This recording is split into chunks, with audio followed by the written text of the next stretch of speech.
আজকে আমরা ধারাবাহিক সংখ্যার সমষ্টি নিয়ে আলোচনা করব।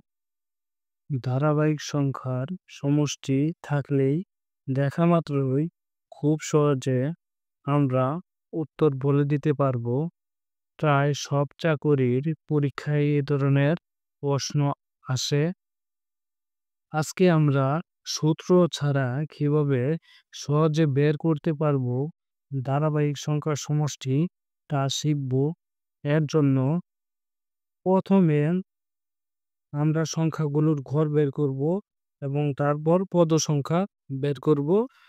তারপর ঘর এবং পদ সংখ্যা গুণ করব এবং তাদের গুণফলই হবে ওই ধারাবাহিক সংখ্যার সমষ্টি। এখানে একটি ধারাবাহিক সংখ্যার যোগ দেওয়া আছে। আমরা এখন তাদের যোগফল নির্ণয় করব।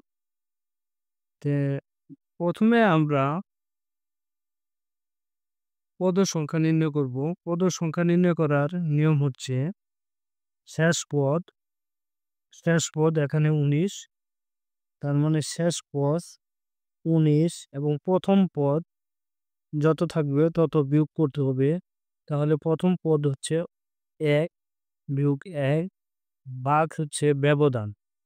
অর্থাৎ প্রথম পদ থেকে দ্বিতীয় পদের ব্যবধান কত? এখানে আমরা দেখতে পাচ্ছি প্রথম পদ থেকে তৃতীয় পদের ব্যবধান ১। তার মানে ব্যবধান হবে ১ প্লাস ১। এটা হচ্ছে সূত্রের ১। আমরা তারপর গুণ করব। এখন আমরা গড় নির্ণয় করব। গড় নির্ণয় করার নিয়ম হচ্ছে প্রথম পদ যোগ শেষ পদ ভাগ ২। এটাই হলো নিয়ম। এখন আমরা সমাধান করব। সমাধান করলে এখানে হয় ১৮ আর ১ এ ১৯। ১৯ কে ১ দ্বারা ভাগ করলে ১৯ গুণ এখানে ১ যোগ ১৯ ২০। ২০ কে ২ দ্বারা ভাগ করলে হয় ১০। তার মানে ১৯ গুণ ১০ = ১৯০। তার মানে এই সংখ্যার সমষ্টি হচ্ছে ১৯০। আমরা খুব সহজেই এভাবে নির্ণয় করতে পারবো। এখন আরেকটি অঙ্ক আমরা দেখব। এখানে একটি প্রশ্ন দেওয়া আছে ১ হতে ১০০ পর্যন্ত সংখ্যার সমষ্টি। এই অঙ্কটি প্রায় অনেক চাকরির পরীক্ষায় আসে। এর জন্য আমরা প্রথমে পদ সংখ্যা নির্ণয় করব। তাহলে পদ সংখ্যা হলো শেষ পদ ১০০ মাইনাস হচ্ছে প্রথম পদ ১, তার মানে ৯৯। ব্যবধান হচ্ছে ১, তার মানে ৯৯ কে আমরা ১ দ্বারা ভাগ করব।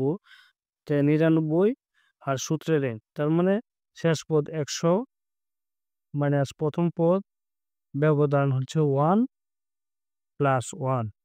এটা হচ্ছে পদ সংখ্যা।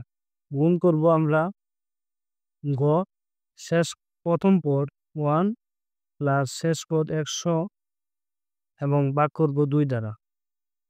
সবসময় ২ দ্বারা ভাগ করব আমরা। তাহলে এখানে হয় ৯৯ যোগ ১ ১০০। ১০০ কে ১ দ্বারা ভাগ করলে হয় ১০০। আর এখানে হয় ১০১ বাই ২ যোগ ১ বাই ২। যেহেতু এখানে ভাগ যায় না আমরা কাটবো ৫০।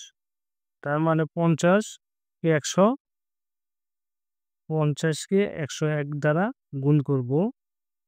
তাহলে গুণফল হয় ৫০৫০। তার মানে ১ থেকে ১০০ পর্যন্ত সংখ্যার সমষ্টি হচ্ছে ৫০৫০। এখানে একটি অঙ্ক দেওয়া আছে ৫ যোগ ১১ যোগ ১৭ যোগ ২৩ যোগ যোগ ৫৯ কত, অর্থাৎ সমষ্টি কত?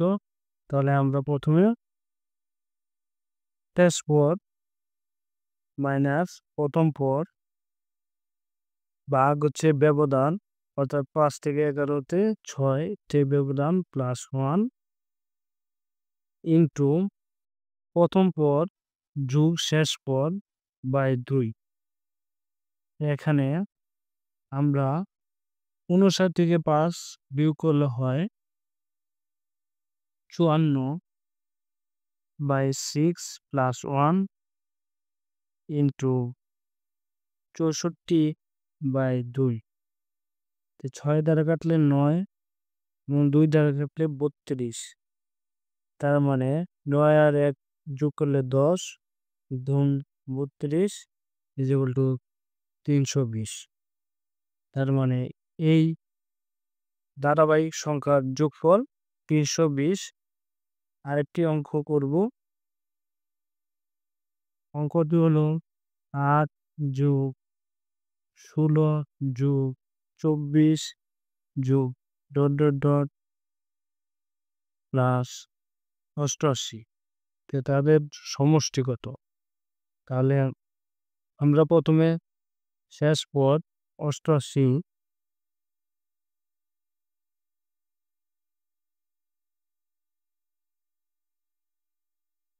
88 থেকে 8 বিয়োগ করব প্রথম পদ এবং ভাগ ব্যবধান দেব 8 থেকে 16-তে। তার মানে ব্যবধান 8 যোগ 1 গুণ প্রথম পদ প্লাস শেষ পদ বাই 2।